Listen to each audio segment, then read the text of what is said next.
Muy buenas tardes. A mí me correspondió el filósofo político Juan Jacobo Rousseau y su gran obra El contrato social, del cual se refiere o habla sobre la teoría del derecho divino, fundamentando el derecho absoluto del Estado como garantía de la libertad individual, partiendo de un contrato propio de los ciudadanos. Este filósofo político, Rousseau, nació en Ginebra en el año de 1712 y falleció en 1778. Era un gran polímata suizo, escritor, pedagogo, filósofo, músico, botánico y naturalista, y opositor a los autores de la Ilustración, entre ellos Voltaire, Hobbes y Locke. Fue protestante, ya que sus padres pertenecían a la religión protestante, y venía inculcado en un sistema de gobierno democrático y, por supuesto, su gran fe en Dios.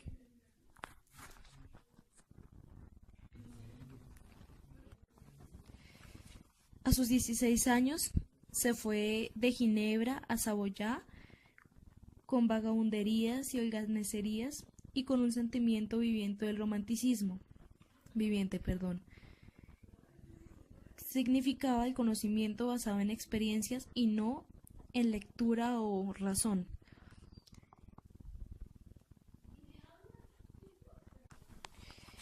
En París se formó académicamente, dando discursos como el que negaba los beneficios de la civilización en 1755, el cual habla sobre el origen y la desigualdad entre los hombres, denunciando el derecho a la propiedad privada como fundamento de toda diferencia social. También decía que el hombre era un lobo para el hombre, ya que el crear un líder o un gobernante, todos querían alcanzar el poder, y entre esos nacería pues la envidia, el rencor, y con ello traería la propiedad privada, creando aún más discordia entre cada uno de ellos. También compuso excelentes obras, entre ellas la novela pedagógica de Emilio, que en ese momento desencadenó persecuciones hacia él. Sus libros se dividían en tres categorías. La principal era la crítica negativa, en el que daba el discurso sobre el establecimiento de las ciencias y las artes, y el discurso sobre el origen y el fundamento de la desigualdad entre los hombres. Tuvo también otra categoría como los libros constructivos, en sus tres grandes obras maestras, como lo fue La Nueva Eloísa, que hablaba del cambio y la sensibilidad del romanticismo, como lo fue El Contrato Social, que hablaba de la teoría del derecho divino, fundamentándolo al derecho absoluto del Estado como garantía de la libertad individual, partiendo de un contrato de los propios ciudadanos.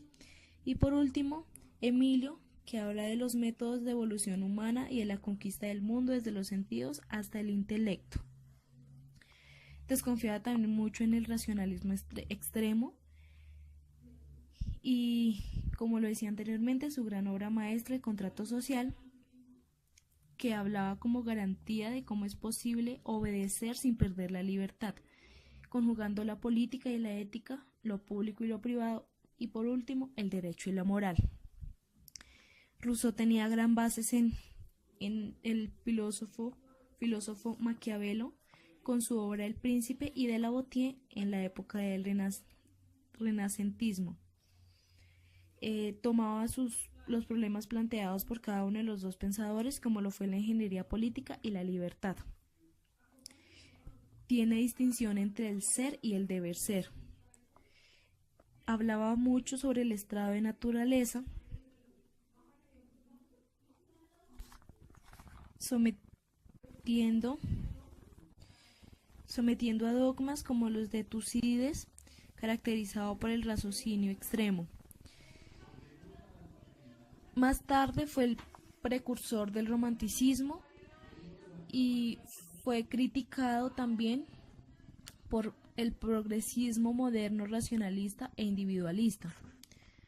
Rousseau no ve el fundamento político en la racionalidad, se basa mucho en la existencia de que los hombres experimentaban en el estado de naturaleza. ya que en este estado hallarán las condiciones necesarias para construir un orden justo y dichoso con la fijación del orden político. Una de las críticas que les realizaba a Hobbes y a Locke era que ellos se basaban mucho en la contemporaneidad del hombre y no de éste en su estado de naturaleza, conduciendo al error de una vida con órdenes absolutistas, dejando al lado la vida pacífica y renunciando a la libertad e igualdad.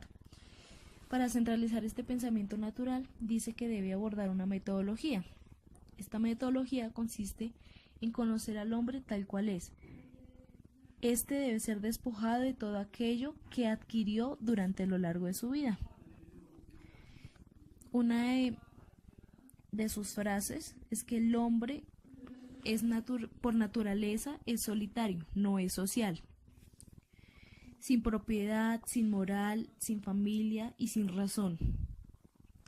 Así, ninguno gobernaría a otro e imperaría la igualdad. No estaba regida por la razón y buscando el bien común.